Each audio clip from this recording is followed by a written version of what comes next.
Rôle d'audience du jeudi 27 avril 2023. Composition de la Cour. Président, M. Francis Kovazumanigi. Premier assesseur, M. Mamadou Taïrou Baldé. Deuxième assesseur, M. Mohamed Samoura. Ministère public, M. Lazare Mamadi Boré. Greffier, Maître Mamadou Madina Bari. Affaires. Ministère public et l'État guinéen représenté par l'agent judiciaire de l'État. Contre, M. Amadou Damaro Camara, sous mandat de dépôt du 27 avril 2022. M. Michel Kamano, Mme Jenab Kamara, M. Jin Chung Cheng, tous non détenus. Poursuivis pour détournement des deniers publics, enrichissement illicite, blanchiment des capitaux, corruption dans le secteur public et privé, prise illégale d'intérêt et complicité.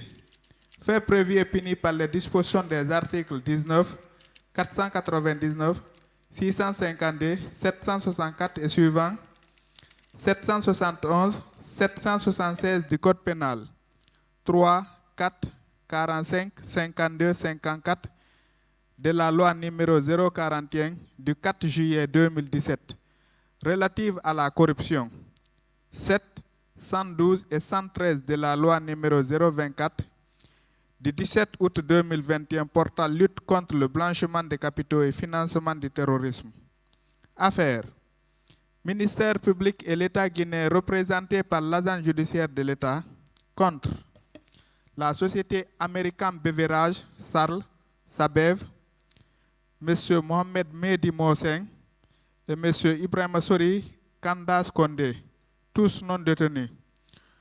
Poursuivis pour présomption d'atteinte à la santé publique et fraude fiscale. Fait prévu et puni par les dispositions des articles 880 et suivants du Code pénal et 198 du Code général des impôts. Tels sont les dossiers inscrits au rôle d'audience d'aujourd'hui. De capitaux, corruption et complicité. Fait prévu et puni par les dispositions des articles 19, 20, 652, 764 et suivants, 771, 776 du Code pénal, 3, 4, 45 et 52 de la loi L 04 AN, 7, 112 et 113 de la loi numéro 2021 024 AN. Monsieur Amadou Damaro Camara est-il dans la salle? Monsieur Michel Kamano est-il dans la salle? Madame Zenab Kamara, Monsieur Jun Shui Sheng, merci de venir à la barre.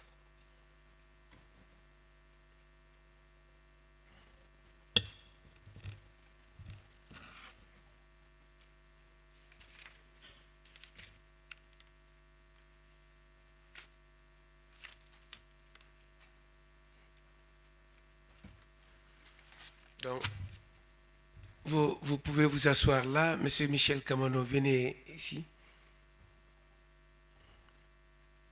Merci. Ministère public, s'agissant de Monsieur Amadou Damaro Camara, qu'en est-il? Le Président, comme vous le savez déjà, par procès verbal, il a été signifié à la Cour que M. Amadou Damaro est malade. Et c'est ce qui expliquerait son absence par devant vous ce matin. Nous, hier, nous avons accompli les formalités à la matière. Nous avons signé l'ordre d'extraction pour qu'il soit, mais son état de santé jusqu'à date ne le permet pas d'être là. En tout cas, suivant un constat d'huissier, bien sûr. Un constat d'huissier qui établit quoi? Alors, je pense que vous avez une copie de ce constat d'huissier. Ça ne date pas de la dernière audience. Il avait été établi par voie d'huissier que M. Amadou Damaro Camara est malade Et à la suite de ce constat, sauf erreur, ces conseils ont formulé à la date du 6 avril 2023 sollicité de votre tribunal qu'il soit entendu en prison. Je pense que la semaine dernière, ou il y a 2 semaines de cela, nous avons discuté de la faisabilité donc, de cela, et une audience avait été programmée à cet effet par votre chambre de jugement. Et à date, je pense que vous allez éventuellement nous fournir le procès verbal de la tenue de cela, puisque c'est ce que dit la loi. Mais pour ce qui est de son état de santé, nous n'avons pas d'autres actes d'huissier ou d'autres rapports médicaux qui attestent du contraire. Donc jusqu'à date, on nous dit qu'il est malade. Je vous remercie. Merci, procureur. La partie civile. Bon, est-il vrai, comme vous l'avez précisé tout à l'heure, qu'à la date de l'audience au cours de laquelle la Cour a entrepris la mesure de se rendre au lieu de détention de M. Amadou Damaro, les dispositions de l'article 484 avaient été effectivement citées, invoquées par Maître Santiba, sollicitant subsidiairement que la Cour s'y rende. La Cour, c'est vrai, ça a été discuté ici, la Cour a trouvé pertinent, la Cour a décidé dans ce sens, la Cour s'y est rendue, donc conforme aux dispositions légales. La Cour, avant de s'y rendre, a adressé un courrier à ses conseils, à tous ses conseils. Il y a eu un accusé de réception, ainsi qu'à son médecin personnel. Et le courrier fait état de la nécessité de prendre connaissance physique de son état actuel en présence de son médecin, lequel a reçu accusé, c'est par voie de signification. Et sans retour de la part de ce dernier, toujours est-il que par une autre correspondance du régisseur, la Cour, il lui a été notifié que M.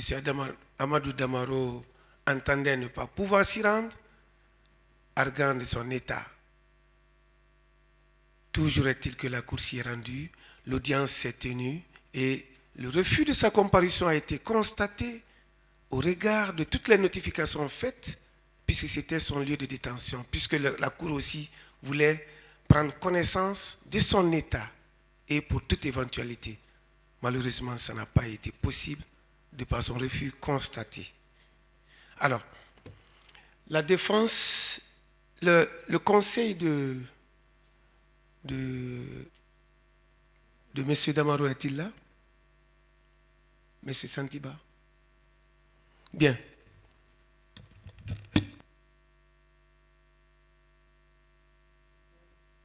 Je dis bien, la dernière fois, ça nous a échappé.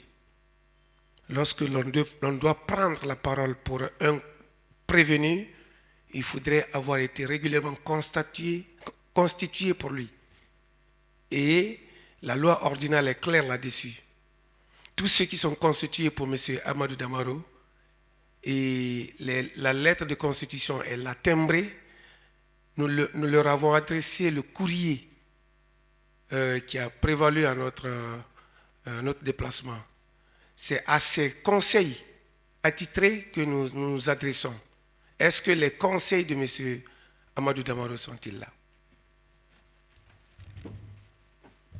Parce qu'on s'est rendu compte la dernière fois que beaucoup ont pris la parole pour lui alors qu'il n'était pas constitué.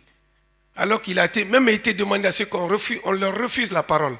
Mais la Cour étant légaliste, la Cour étant très vigilante et très soucieuse de l'application de la loi, a laissé libre cours à tous les développements, y compris de ceux qui n'étaient même pas constitués.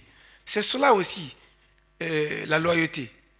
Maintenant, si ces conseils attitrés ne sont pas là, auxquels bien entendu nous permettons toujours de prendre la parole, nous allons passer à autre chose. Merci maître, c'est pertinent. Ministère public, s'il vous plaît. Merci, Monsieur le Président. Je pense que à la dernière audience, la date indiquée pour la tenue de l'audience du jour a été contradictoire et il n'appartient pas à la Cour non plus d'attendre un avocat puisque l'heure et le jour avaient été indiqués et toutes les parties ont l'obligation d'y prier. Et ce que j'aimerais ajouter à cela, c'est que je ne représente pas l'État, je représente la société. Donc c'est l'État qui a intérêt, qui a introduit la demande par devant la Cour. Donc il est toujours important qu'il prenne sa responsabilité vu les infractions poursuivies. Donc il n'y a pas d'excuse que l'État, les conseils de l'État ne soient dans la salle, mais en bon juriste, Monsieur le Président, je pense que cela ne doit vous importuner, puisque, comme je l'ai dit tout à l'heure, la date de renvoi a été discutée et mise à l'attention de toutes les parties. Je suis partie principale au procès, je me suis plié, je suis venu. Cela démontre de l'intérêt que je porte à ces différentes procédures. L'État doit faire de même. Donc je n'ai pas de commentaire à cela. Tout ce que je demande, c'est de nous permettre de continuer à évoluer dans cette procédure. Je vous remercie. Merci. Oui. En ce qui me concerne, vous pouvez réserver les intérêts d'une partie civile. Le débat contradictoire en ce qui concerne l'aspect pénal, c'est le ministère public et nous. La partie civile n'a rien à voir dans la discussion de la culpabilité ou non. Elle tend simplement la main pour une réparation éventuellement s'il y en a. Donc, vous avez la latitude de réserver ses intérêts. Donc, pour moi, à son absence, s'il y a un ministère public, il y a la défense, le contradictoire est respecté, pour moi. Et d'autant plus qu'on peut réserver leurs intérêts. Et ils ne sont pas tenus de comparaître. Ils ne sont pas tenus. Et la discussion sur la recevabilité de la partie civile ne se fait pas maintenant. S'il vous plaît. Merci, maître. Les débats, s'il vous plaît. Merci, donc on peut passer. Oui.